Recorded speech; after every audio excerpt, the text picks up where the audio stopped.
चंदा चोरी मामले में, चढ़ावा चोरी मामले को लेकर अब बड़ी खबर यह है कि सबसे बड़ा नाम चंपत राय, उन्होंने इस्तीफा दे दिया है। एसआईटी की रिपोर्ट आई, तुरंत कार्रवाई प्रारंभ हो गई। बड़े चोर, बड़े घोटालेबाज, डकैत अभी बाकी हैं, इनके खिलाफ कार्रवाई होना अभी बाकी है। और मैं आश्वस्त करता हूं, जो मैंने कहा था, दूध का दूध और पानी का पानी हम करके रहेंगे। लेकिन आज दूध का दूध और पानी का पानी कहीं कुछ नहीं दिख रहा है। सिर्फ यह दिख रहा है कि छोटी मछलियों की कुर्बानी देकर बड़े मगरमच्छों को बचाने की पूरी तैयारी है। नमस्कार, मैं हूं त्रिपाठी ज्ञानेंद्र और आप देख रहे हैं पूर्वांचल टुडे लाइव। मैं 19 जून को अयोध्या के दौरे पे था। मैंने तब भी कहा था, अयोध्या हम सबकी आस्था की प्रतीक है, भारत के सनातन धर्म की आस्था की प्रतीक है। अयोध्या पर आक्षेप मत करो। प्रभु श्री राम की मर्यादा का पालन करना सीखो। और अयोध्या के बारे में जो कदपे समाचार मिल रहे थे, हमने कहा था एसआईटी गठित की गई है। एसआईटी की रिपोर्ट आने के साथ ही हमारी कार्रवाई भी प्रारंभ हो जाएगी। और आपने देखा होगा, एसआईटी की रिपोर्ट आई, तुरंत कार्रवाई प्रारंभ हो गई। और मैं आश्वस्त करता हूं, जो मैंने कहा था, दूध का दूध और पानी का पानी हम करके जो इतना बड़ा घोटाला हो गया यहाँ पे, भगवान राम के जो चढ़ावे की चोरी हो गई और इतने सारे सोने चांदी के आभूषण और सब चोरी हो गया। हमने भगवान से प्रार्थना की कि जो भी लोगों ने इस तरह से महापाप किया है, उन्हें भगवान कठोर से कठोर दंड दें। दिल्ली से भी एक सज्जन वहां आए हैं आज, और मैं उनसे भी कहना चाहूंगा कि दिल्ली की जनता ने उन्हें 15 वर्ष तक अवसर दिया, लेकिन दिल्ली को उन्होंने बर्बादी के सिवाय कुछ नहीं दिया, भ्रष्टाचार के सिवाय कुछ नहीं दिया। आज मैं उनसे पूछना चाहूंगा, अयोध्या कोई डबल इंजन सरकार ने 9 वर्ष में जो सजाया है, जो संवारा है, देखिए इस मॉडल को और फिर अपने कारनामों पर पश्चाताप करो कि अगर यही न्याय जो अयोध्या के साथ डबल इंजन की बीजेपी की सरकार ने किया है, अगर यही न्याय आम आदमी पार्टी दिल्ली के साथ करती, दिल्ली भी ऐसी ही चमकती जैसे आज अयोध्या धाम चमक रहा है। अरविंद केजरीवाल जी कल अयोध्या आए प्रभु श्री राम का दर्शन करने के लिए।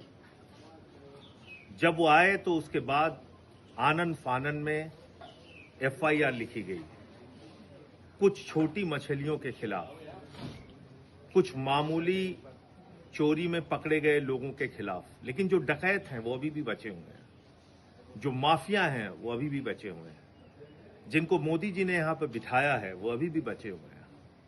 क्या कार्रवाई हुई चंपत राय के खिलाफ, क्या कार्रवाई हुई गोपाल राव के खिलाफ, क्या कार्रवाई हुई अनिल मिश्रा के खिलाफ। और आज मैं देख रहा हूं कि योगी आदित्यनाथ जी अरविंद केजरीवाल जी के खिलाफ बयान दे रहे हैं। अरे हम लोगों के खिलाफ बयान देने से क्या हो जाएगा, केजरीवाल जी के खिलाफ बयान देने से क्या होगा। आपको तो कार्रवाई करनी चाहिए इन चोरों के खिलाफ। चंदा चोरों को पकड़ के जेल में डालना चाहिए। आप अपना काम नहीं कर रहे हैं, आप केजरीवाल के खिलाफ बोल रहे हैं। तो मुझे लगता है कि प्रभु श्री राम के मंदिर में जो लूट हुई है, जमीन खरीद के नाम पे दान पात्र की लूट हुई है, निर्माण कार्यों में लूट हुई है, इन सभी की गहनता से जांच करा के सारे बड़ी मछलियों को, सारे ये माफियाओं को, सारे ये मोदी के द्वारा बैठाए गए लोगों को जेल में डालना पड़ेगा, इनको जेल भेजना पड़ेगा, और तभी इस पूरे प्रकरण का खुलासा हो पाएगा और सच्चाई पूरी तरह से सामने आएगी। बहुत ही दुखद है, विगत कई दिनों से मर्यादा पुरुषोत्तम प्रभु श्री राम की धरती अयोध्या और मर्यादा पुरुषोत्तम प्रभु श्री राम का मंदिर सुर्खियों में है। चैनल, टीवी, सोशल मीडिया, हर जगह मर्यादा पुरुषोत्तम प्रभु श्री राम के मंदिर में हुई डकैती और लूट की चर्चा है। माननीय सर्वोच्च न्यायालय के निर्देश पर ट्रस्ट बना और वो ट्रस्ट 140 करोड़ भारतीयों को सौंपा गया। लेकिन 140 करोड़ भारतीयों ने को जिस ट्रस्ट को सौंपा था, उस ट्रस्ट ने 140 करोड़ भारतीयों के ट्रस्ट को तोड़ने में कोई कोर कसर नहीं की। लगातार हम सारे लोग आवाज उठा रहे हैं। सबसे पहले माननीय राष्ट्रीय अध्यक्ष आदरणीय अखिलेश यादव जी ने इस राम मंदिर में पड़ी हुई डकैती के खिलाफ आवाज उठाई। कल सूचना मिली कि 8 लोगों के खिलाफ एफआईआर की गई। हमारी समझ में नहीं आता, जांच की सिफारिश किसने किया? ट्रस्ट ने। जांच करने वाले कौन? सरकार में बैठे हुए लोग।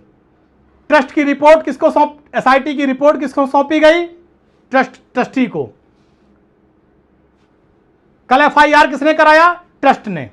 जब ये सारे काम ट्रस्ट ही कर रहा है तो न्याय की उम्मीद किस बात की है?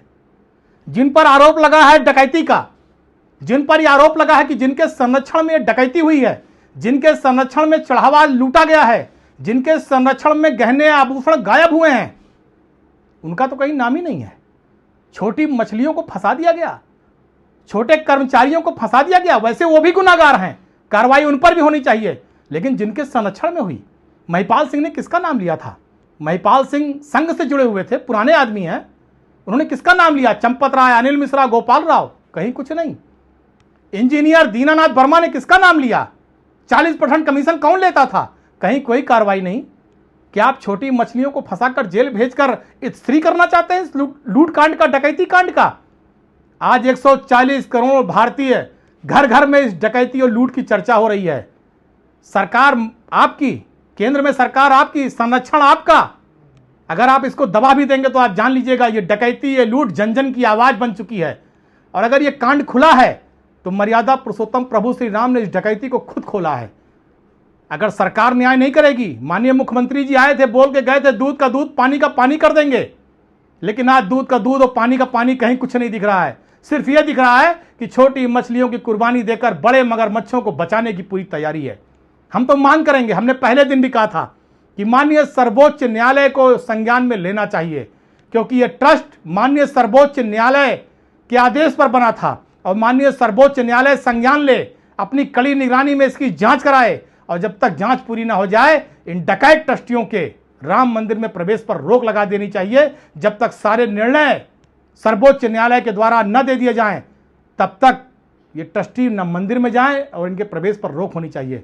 लेकिन जिस तरह से कल 8 लोगों के एफआईआर हुई है, बड़े लोगों को छोड़ा गया है, ये बहुत दुखद है।